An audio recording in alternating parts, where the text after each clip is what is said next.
So it finishes Manchester United 2, Galatasaray 3. Just to remind you what that means in the group, we saw Bayern Munich beat Copenhagen, and we'll be discussing that later on in the show. But Manchester United pointless after 2 matches. That win for Galatasaray moves them up. If you just say second. Manchester United, pointless. Well, it's just pointless. Moves them up to second in the table. Wow, Craig, they're 2-1 up. You think, OK, maybe they can kick on here, get the 3 points, turn a little bit of a corner. Can I throw in a positive to start with? Oh, here we go. Of course. Well, Rasmus Højlund was excellent today. Now, let me take the sledgehammer out. OK, well, that was how many seconds? Didn't last long. 6 defeats in 10. 3 teams that they've beaten, apart from the Carabao Cup, which was Palace B-side. Wolves, who outplayed them. They needed a shocking decision with a non-penalty call and a host of chances from Cunha missed. Nottingham Forest, another relegation threatened side this year, for sure, along with Wolves, who were down to 10 men. And Burley, who had 70% or thereabouts possession. It took a wonder goal from Bruno Fernandes to get the 3 points. Apart from that, that's all they've beaten in the Premier League. That's teams that are going. We'd expect at the end of the season to be down the bottom. Every other team, they can't win against. 2 straight defeats in the Premier League, in the Champions League. Why, oh why is Amrabat still playing left back? Right? I know he's struggling in that position, but he has Harry Maguire on the bench. Put Harry Maguire into the middle of the defence along with Rafael Varane. Put Diego Dalot to left back because he can play there, and stick Victor Lindelof at right back. Right? As a worst case scenario, right? You're not going to get anything going forward, particularly from that, but you're going to get 2 natural midfielders in there, and you're going to be able to shore up the midfield, right? At the moment, they can't keep a clean sheet against anybody who's anywhere near decent. And by the way, Galatasaray are not a great side. They're not a great side. You look at their record in England, when they travel to play English teams, it's awful. But how does Amrabat feel coming in and having to be asked to play in a horrible team, in a horrible position, and then gets himself in those positions like he did from the throw-in, where he tries to get tight, he gets spun in behind, there's a goal. Then he tries to play a ball out, he's 5 yards deeper than everybody else, it's headed back, and it's a goal. The manager has to take blame here as well. The manager, and by the way, I saw his interview with one of the UK broadcasters, and he was like a rabbit in the headlights. He knows that A, United don't really have the money if even they wanted to fire him, right? And I'm not suggesting they are or they should. But B, he needs to start getting some wins from somewhere, or this house is going to come crumbling down. Okay. Yeah, I did hear your positivity, Craig, or 2 seconds of them. Rasmus Højlund, and I'm going to try to do it better than what Craig just did. I think Manchester United have got themselves a striker for the future here. I'm telling you, this kid is good, people. Rasmus Højlund is really good, and I'm telling you, if he's given the confidence he deserves, if he continues getting those positions, those types of balls, he will be Manchester United one of the best players in the Premier League as we speak, because what he's doing, it's amazing. And I'm one person who really give that respect to a player who's playing so well. 2 goals, and in a game that I felt like he gave it his all. He even scored another one which was ruled out, and it's just so painful that he leaves that game a loser at the end of the day. That's what doesn't make sense. After a striker scores 2 goals, scored another one which he could have had a hat-trick, and still go out of the game a loser in the game. How does that even make sense? Something has to give with this Manchester United team. There is something wrong. They need to work on their...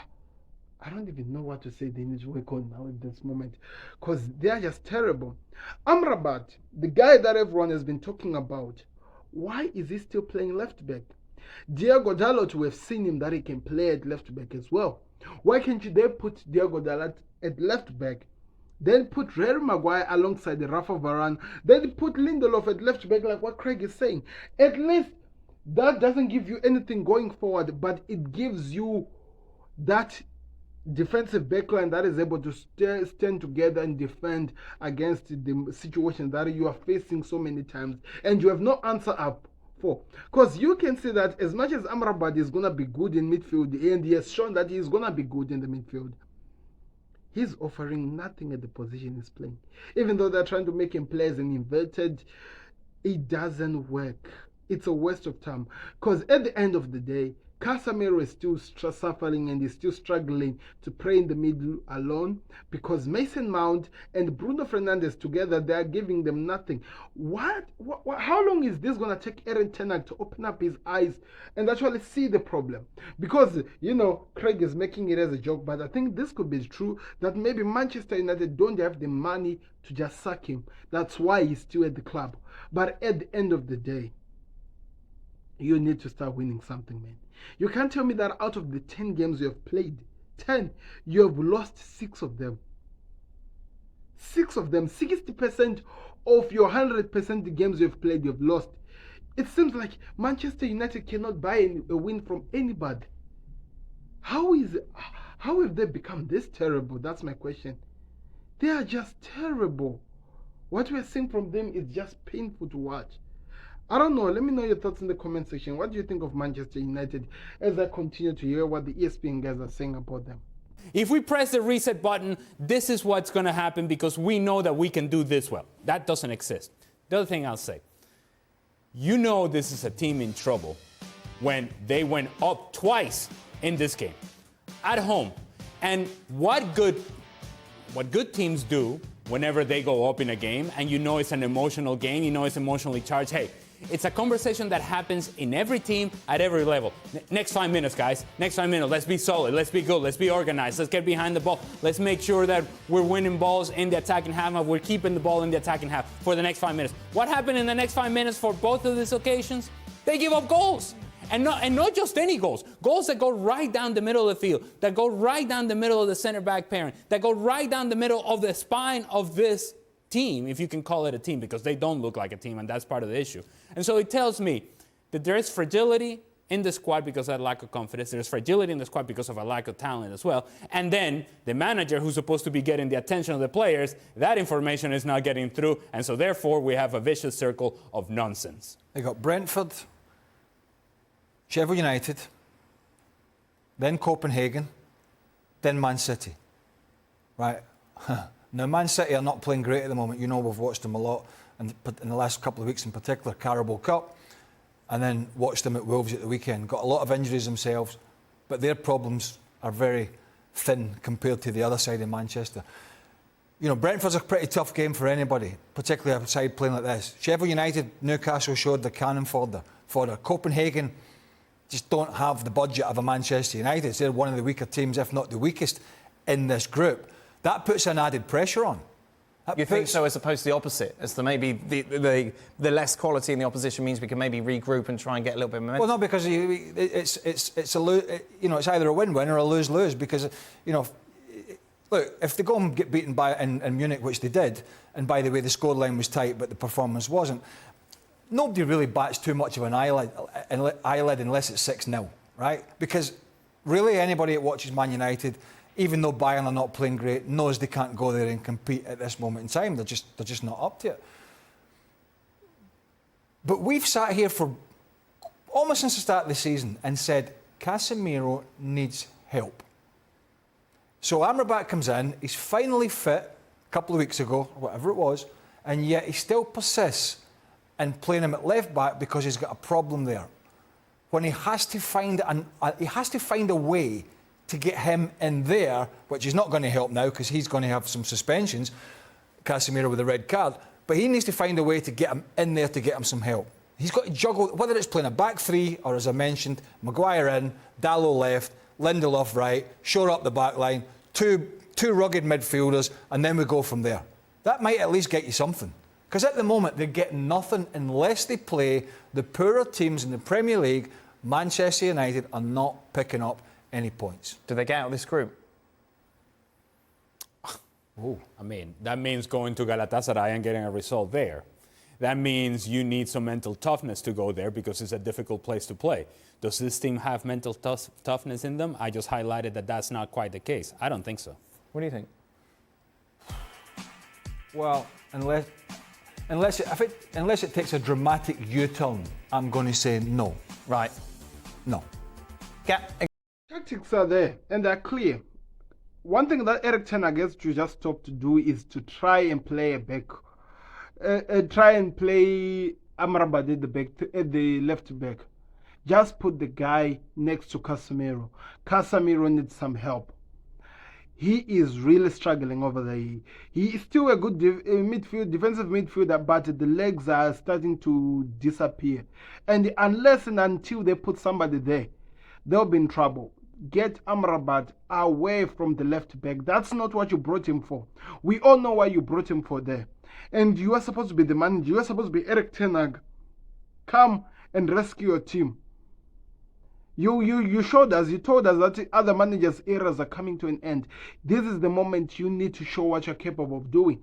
Because if you continue to do this, like what Craig is saying, you are not getting any win. You cannot buy any win from anything. Because what you are seeing right now, it's disgrace. It's painful to watch for any manager. And he has to work on that, because if that doesn't change, if that doesn't improve, we'll be here still talking about him and actually wondering what's going to happen next, because he will lose his job if he doesn't change this. Play a back three. Allow Varane, Lindelof, and maybe Dalot become the back three. Then you add Amrabat in the midfield alongside Casemiro, allowing Mount and Bruno to still be in there, because you now have a lot of people in the midfield. Do something. Don't waste your time trying to make or try to create something out of nothing with this player.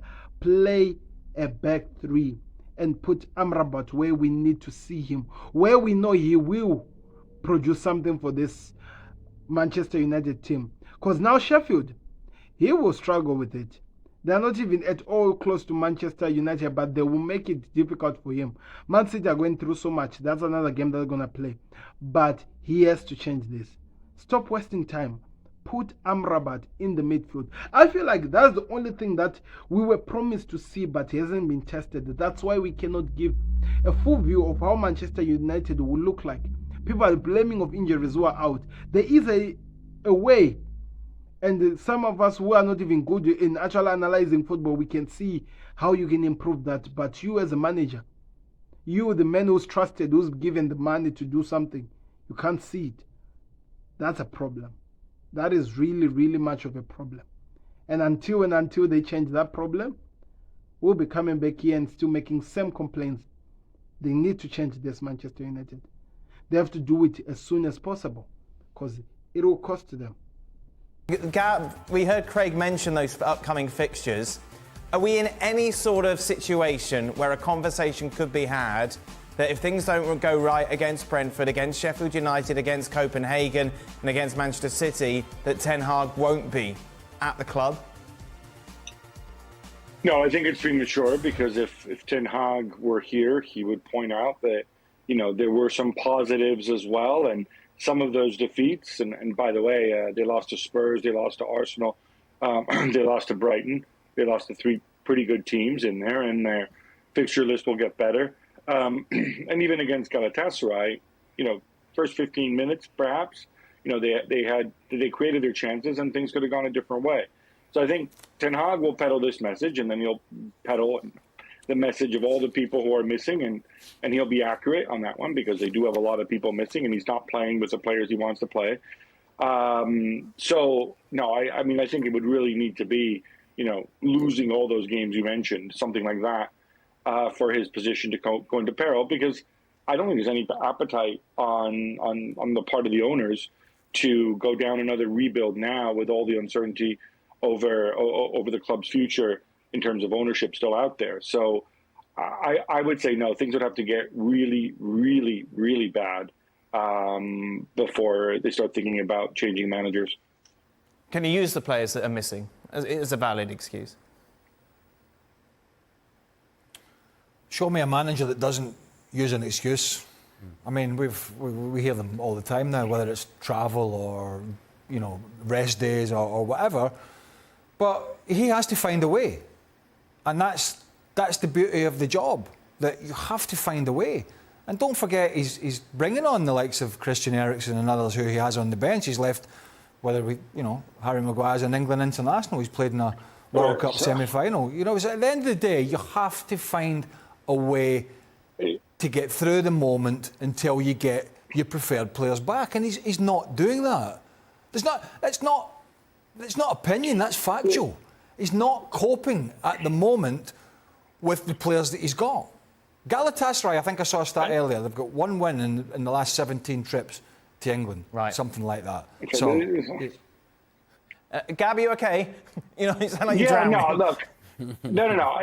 For me, the concern, like, I know the reality. You manage United, you have to both grow towards building the United side you want to build, and you have to get the results while doing it, because you have to finish top 4 and keep the forward momentum and all that jazz.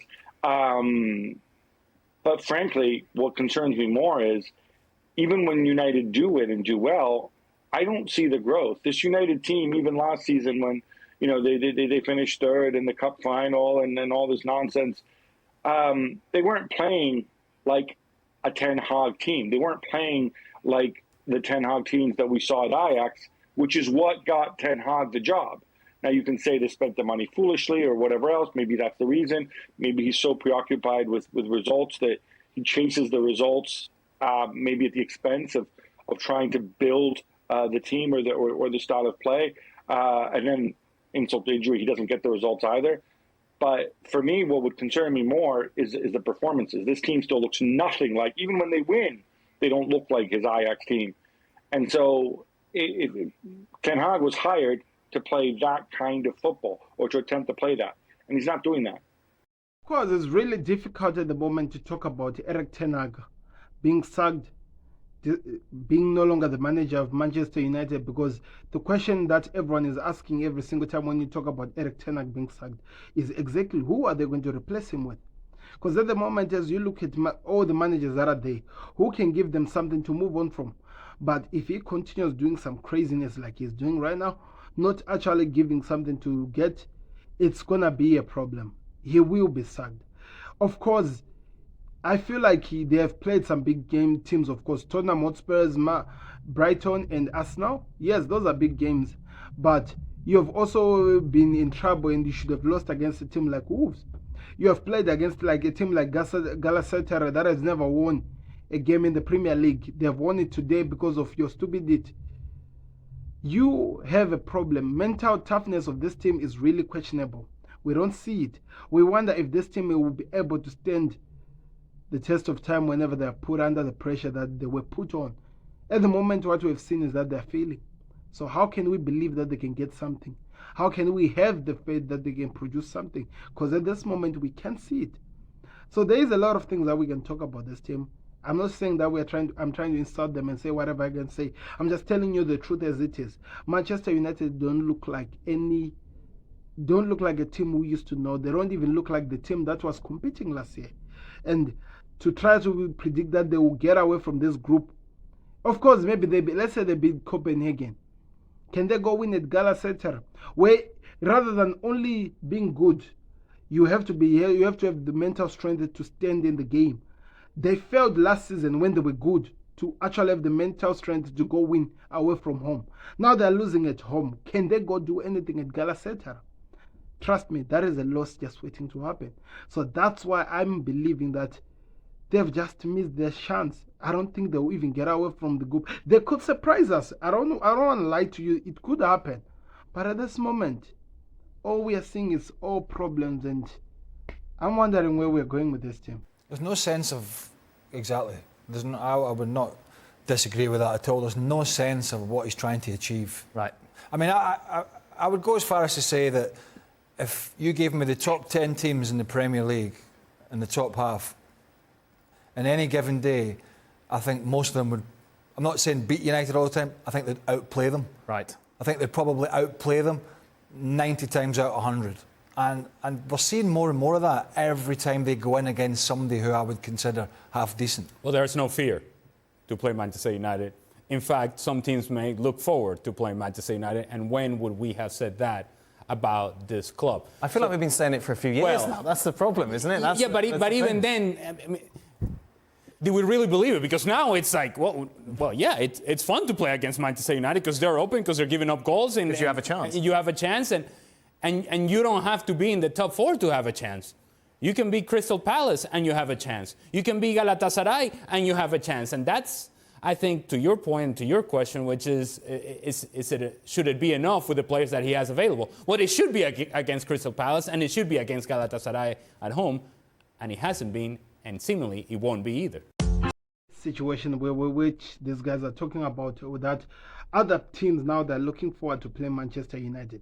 That's when you know that the team is really, really now in trouble. Because, of course, this has been happening over the years that maybe clubs were actually expecting to play Manchester United. But now it looks like there is no belief at all now. This team has lost their belief. They are just there because of being there, and that is a problem. I can try to believe that they will find a way. I can try to believe that they'll work on their mental capacity to actually be in the game. But at this moment, it doesn't look like it will ever happen. One thing that has been mentioned here, which I think is really true, is that, of course, we used to say that the top 9 will be looking forward to play Manchester United. But now we can actually believe that this top 9, or even any team that is maybe above 15 point, up to 15 in the Premier League, they'll be excited to play Manchester United, and they will know that they will put so much pressure and they'll cause problems. And whenever a team is at that point, there's no coming back from this one, I'm telling you. And it just hurts because Manchester United is a team that so many people believed it was now turning, and under Erik ten Hag stewardship, people believed that something new was coming. A new era was in people's eyes, as they said it, but now it does not look like it. I feel like Erik ten Hag has lost the dressing room. Whether you like to accept it now or not, he has lost the dressing room, which is first. The second thing that is very important in this, are the players still playing for him? Does he has enough in his caliber to motivate these players to play for him? Even though he has lost the dressing room, can he motivate them in the game, or even at halftime, to go give a better performance? I feel like his leadership skills are looking like they're lacking there. So that's my second point. And the last point, the injuries. But the injuries, we have all know of them, and are we surprised? No. But look at what it's producing. At the end of the day, let's just come to an agreement that whatever Manchester United fans were promised last season is not really what they've ordered this season, because that's not exactly what they're getting. That's not exactly what it looks like it's going to be. And because that is what is happening with our own eyes as we look at it, it's just a matter of time before this even becomes worse than it is already. It's really painful. Nobody expected this to be, but that's where we are now. And we need to talk about it. And you can hear that whatever we're talking about, it doesn't even seem like it's giving any hope. Can they get out of the Champions League group? At the moment, it does not look like it. Also, can they ever go back to the team that he showed us he could create last season, the Erik ten Hag? At the moment, it does not look like it as well. It looks like maybe most or all of the people he signed himself are not giving him what he expected. And because that is not happening, that is taking away so much from him, because it looks like it's costing the club. Anyway, let's see what happens. What are you Manchester United fans feeling about your team? What do you believe will happen? You have heard what Craig has said, you have heard what Ali has said, and you've heard what I've said. Even though I can be harsh, all of us are being harsh. That's just the reality at the moment. Manchester United are in trouble. So we'll see what happens, and we'll talk about it as we go. Do me a favor, click the like button, subscribe to the content. We'll be back again with other reaction. But I'm out. Peace. This Goodbye.